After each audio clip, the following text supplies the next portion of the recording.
عزیزان گرامی، یہ بات ہم سب کے لیے روشن ہے کہ اس دنیا میں ہم امتحان دینے کے لیے آئے ہیں، بہت ہی مختصر وقت کے لیے آئے ہیں، اور کسی کو نہیں معلوم کتنے وقت کے لیے آیا ہے۔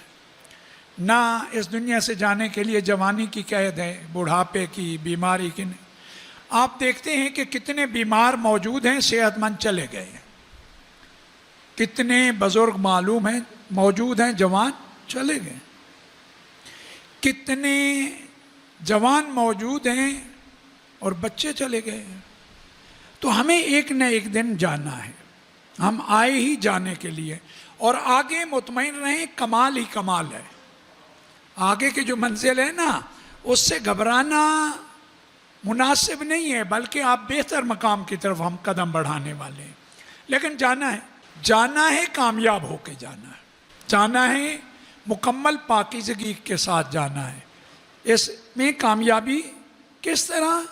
ہمیں اہل بیت اطہار نے تمام راہیں روشن کر کے بتا دی، اور یقین جانیں جتنا مہربان آپ کا اور میرا رب ہے، اتنا مہربان کوئی نہیں ہو سکتا، بلکہ جو جتنا مہربان ہے اس کی ادا ہے۔ ماں کو اس نے مہربان بنایا، والد کو اس نے مہربان بنایا، عزیز و اقارب کو اس ذات نے مہربان بنایا، اس سے زیادہ مہربان کوئی نہیں ہو سکتا۔ اس خالق کا کرم ہے، امتحان بھی رکھا، امتحان بہت آسان ہے، ہم نے مشکل بنا دیا ہے۔ اس خالق نے بہترین راہ بتائی، اب کہا کہ ٹھیک ہے کامیاب ہو کے آنا ہے، تم سے غلطیاں سرزد ہوں گی، لیکن تمہیں میرے پاس جب آؤ پاکیزگی کے ساتھ آؤ، ان غلطیوں کو مکمل محو کر کے آؤ۔ بار الہ کیسا ہوگا؟ کہا میں ہوں، میں تمہاری غلطی کی توبہ کو قبول کرنے والا ہوں، گھبرانا کس بات کا؟ تمہیں قدم بڑھانا ہے، میری بارگاہ میں آنا ہے۔ اور وہ ذات اتنا مہربان ہے کہ فقط معاف نہیں کرتی وہ ذات۔ دیکھیں، میں آپ میں سے کسی کے حق میں زیادتی کروں، آپ بہت زیادہ ہنر کرو گے نا، معاف کر دو گے، بھلاؤ گے نہیں، میری غلطی کو کبھی بھلاؤ گے نہیں کہ میرے حق میں اس نے یہ غلطی تھی، میں نے اللہ کی خاطر اسے معاف کر دیا، اچھی بات ہے۔ لیکن غلطی میری کو بھلانا آسان نہیں ہوگا۔ جب غلطی نہیں بھلا پائیں گے تو آپ کے دل میں میری محبت بھی نہیں آئے گی۔ خدا کے لیے آپ نے معاف کیا، وہ اپنی جگہ، لیکن دل میں یہ دکھ رہے گا کہ اس نے میرے حق میں زیادتی کی تھی۔ جو معاف کر رہا ہے لیکن دل میں ہے، کتنا طاقت ہوگی اس کی، کتنا اس کا اختیار ہوگا۔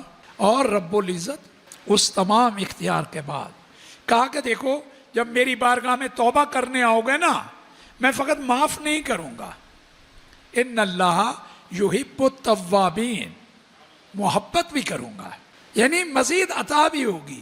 اور معاف کرنے کے لیے جس طریقے سے قرآن میں رب العزت نے پیغام دیے ہیں نا، اب ہم نہ جائیں اس کی بارگاہ میں توبہ کے لیے، وہ ہماری کاہلی، ہماری سستی ہے۔ وہ بھی شیطان مردود ہمیں اس راہ سے منحرف کرتا ہے۔ نہیں تو اپنے حبیب سے کس طریقے سے کہا، کل میرے حبیب یہ پیغام تم پہنچا، تو وہ ہستی ہے، تو اس سے زیادہ کوئی مہربان میرے بعد نہیں ہے، تو رحمت للعالمین ہے، تو پیغام دے، رحمت کا پیغام دے۔ کیا؟ یا عباد الذین اسرفوا علی انفسہم، اے میرے وہ بندو، اس کا کرم ہے، ادھر سے کہہ رہا ہے کہ نافرمان، اور ادھر سے کہہ رہا میرے بندے، کرم ہے اس کا۔ نہیں تو کہتا میرے کیا بندے، انہیں کہہ دے، گناہ گاروں کو کہہ دے، کہا کہ میرے بندوں کو کہہ دے، لا تقنطوا من رحمت اللہ، انہیں کہہ دے کچھ بھی ہوا ہے میری رحمت سے نا امید نہ ہوں، اور انہیں بتا دے ان اللہ یغفر الذنوب جمیعا، اللہ کی ذات وہ ہے جو تمام گناہوں کو معاف کر دینے والی، انہ هو الغفور الرحیم، بے شک وہ ذات تو ہے ہی، غفور بھی ہے، رحیم بھی ہے۔ توجہ ہمیں کرنی ہے، وقتوں میں زیادہ توضیح دوں، لیکن اتنا عرض کروں، کمال ہے اس ذات کا۔ کہا توبہ بھی کیسے؟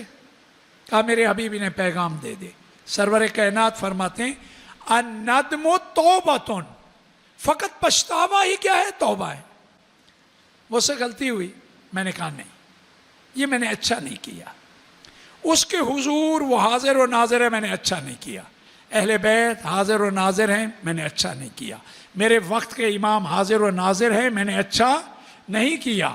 یہ جو مجھ سے ہوا ہے میں اس پہ شرمندہ ہوں. فقط شرمندگی, پشیمانی, ابھی جا کے معافی نہیں مانگی.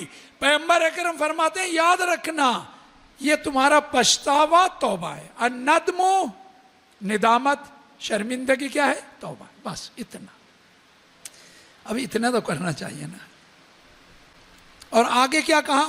مولا کائنات کیا کہہ رہے ہیں؟ مشکل کشا. یہ مشکل کشائی فرمائی ہے, اسے مشکل کشائی کہا جاتا ہے. التائب من الذنب, گناہوں سے توبہ کرنے والا. کمن لا ذنب لہ, اس کی مانند ہے جس نے گناہ کیا ہی نہ ہو. التائب من الذنب کمن لا ذنب لہ, اس کی طرح ہے. ہمارا آپ کا معاف کرنا اور ہے, اس ذات کا معاف کرنا اور ہے. کہا جیسے گناہ کیا نہ ہو. جب توضیح پوچھی گئی کہا نامہ اعمال سے محو کر دیا جائے گا, لکھنے والوں کے نظر سے محو کر دیا جائے گا. جب ان کی نظروں سے محو کرے گا روز قیامت وہ پاک پروردگار. دوستی بنتی ہے فقط خالق سے, اس سے زیادہ مہربان کوئی نہیں. شیطان ہمیں اس سے دوستی کرنے میں رکاوٹ بنتا ہے, ہمیں سمجھ بھی نہیں آتی. ایک ہی مختصر سا جلدی سے آپ کو واقعہ سناؤں. دو بھائی ہیں.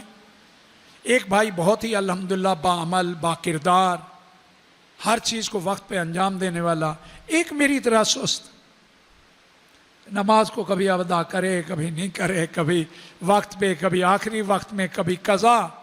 یہ بھائی جو بڑا تھا چھوٹے بھائی کو سمجھاتا رہتا تھا ایسا نہیں کرو, ہمیں زیب نہیں دیتا, ہم جن کے ماننے والے ہیں ہمیں سب سے خوبصورت عمل کو انجام دینا چاہیے. چھوٹا بھائی توجہ اتنی نہیں دیتا تھا, اتفاق سے بیمار ہو گیا.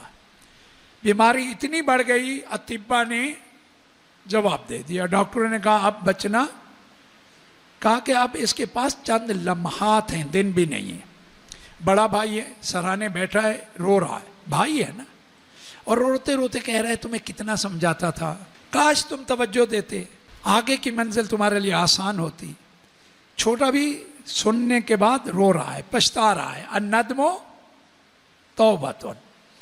روتے روتے چھوٹے نے کہا کہ آپ صحیح کہہ رہے ہیں, آپ نے بہت محبت کی, آپ نے ہدایت کی, میں نے غلطی کی, مجھ سے نافرمانیاں ہوئیں, لیکن مجھے اتنا بتائیں اگر حساب کتاب ہماری ماں کے ہاتھ میں ہو, میری ماں مجھے جہنم میں جھونک دے گی؟ کہا کبھی نہیں ہو سکتا. اگر ماں کے ہاتھ میں حساب کتاب رب العزت نے دے دیا, بہترین بحث کی جو جگہ ہے وہ عطا کرے گی. کہا ایسا ہے نا بھائی؟ کہا ایسا ہے. کہا وہ ذات ماں سے زیادہ محبت کرتا ہے تو وہ مجھے کیسے جلتا ہوا دیکھ سکے گا. بھائی دنیا سے چلا گیا. دوسری ہی شب اس بڑے بھائی نے خواب میں دیکھا, بہترین مقام ہے. کہا یہ کیسے؟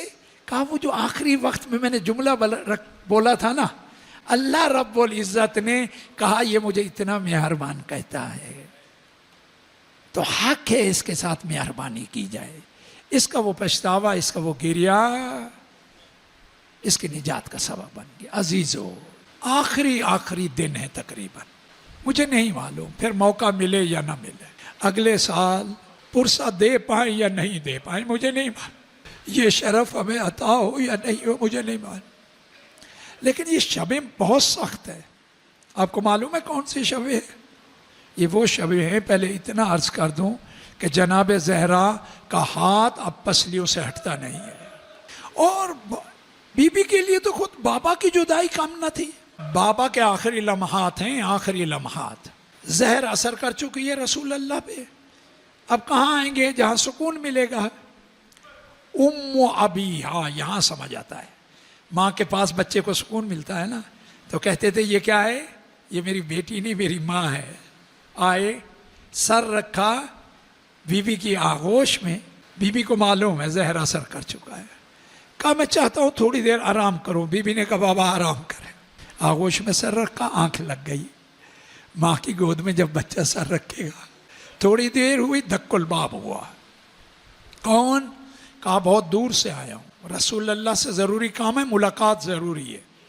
جیسے ہی سنا بیوی کو معلوم ہے کون ہے، کہا بابا آرام کر رہے، تھوڑی دیر بعد آنا، چاہتی ہیں بابا کے ساتھ کچھ وقت زیادہ گزار لے۔ وقت گزرا، پھر دق الباب ہوا، کون؟ دیکھا وہی ہے، بہت دور سے آیا ہوں، رسول اللہ سے ملاقات کرنی ہے، ملاقات بہت ضروری ہے۔ کہا بابا آرام کر رہے ہیں، چاہتی ہیں زیادہ وقت گزار لیں بابا کے ساتھ؟ چلا گیا سائل، وقت گزرنے کے بعد پھر آیا، کون؟ دیکھا وہی ہے، بیوی کو معلوم ہے کون ہے، گریا شروع کیا، آنسو گرنا شروع ہوئے، رخسار رسول اللہ پہ آئے، تڑپ کے اٹھ کے بیٹھ گئے، میرے ہوتے ہوئے تمہیں کس نے رلایا؟ ہاتھ جوڑ کے کہوں گا یا رسول اللہ، جس کے آنسو آپ سے برداشت نہیں ہوئے، اس کا خون جب بہا ہوگا، جب پسلیاں ٹوٹی ہوگی، جب محسن شہید ہوا